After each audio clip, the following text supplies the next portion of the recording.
If you price your house this way, it could cost you $15,000 to $40,000 or more on your bottom line, and you might not ever even realize it. Most families selling a probate house in Texas leave money on the table, not by pricing it too low, but by actually making this one mistake. I'm going to show you exactly what that mistake is right now. My name's Nate Clark. I'm a certified probate real estate specialist here in Austin. Pricing is where I add the most tangible financial value for families that I work with.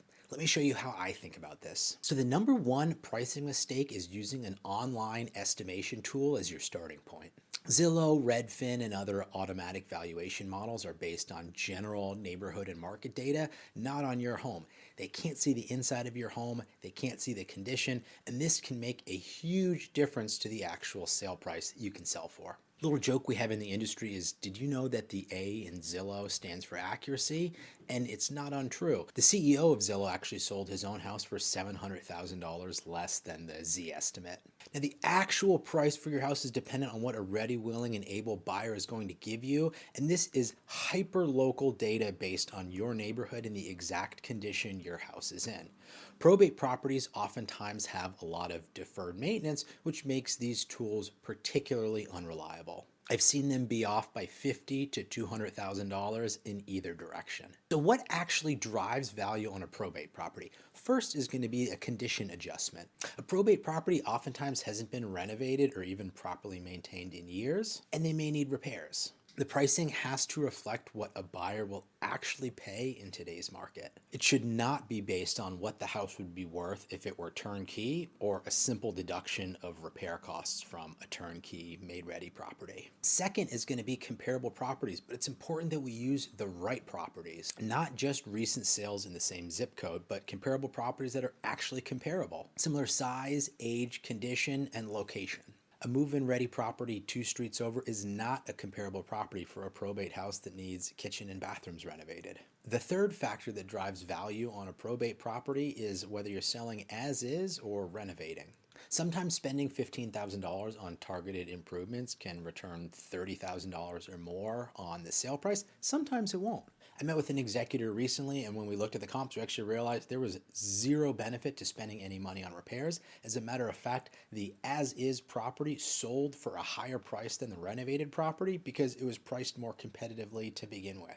A probate experienced realtor like myself can model this out for you so that you can make the best decisions based on your goals and your timeline.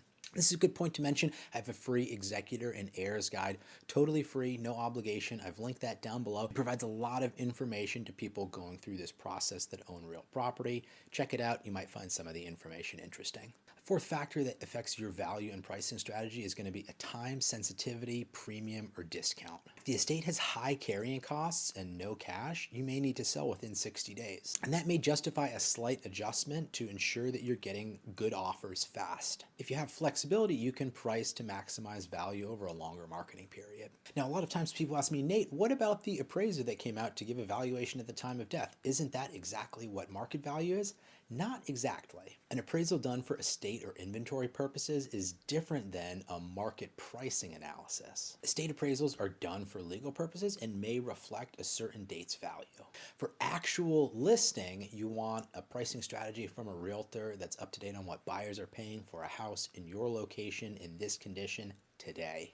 Now, my process for working with families is to go into depth with a detailed comparative market analysis that also prepares net sheets that shows you what you would actually walk away with on your bottom line in your pocket based on different preparation and pricing strategies and a timeline you're most comfortable with. Now, as a side note, underpricing can feel safe. It feels like it will attract more offers and close faster, and a lot of times it does. We actually had a probate property that we sold last year that sold for $60,000 over the list price by generating multiple offers. But if you underprice a house and don't allow time for the highest and best buyer to come in, you're leaving money on the table. Underprice and leave $30,000 on the table, and if there are 3 heirs, that's $10,000 that each person loses. And overpricing is equally dangerous. If anything, it's actually more dangerous because a property will sit on the market, become stale, and as you lower the price, buyers will come in wondering, what's wrong with this property? Probate buyers are sophisticated. They see overpriced listings, they've seen them before, and they're going to wait instead of making an offer.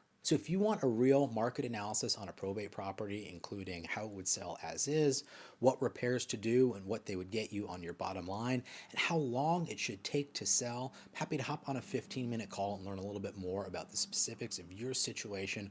All of my contact information is down below, and while you're down there, click on the link, check out the free executor and heirs guide, leave a comment, let me know if there's anything in the world I can do for you, and I hope to see you in the next video.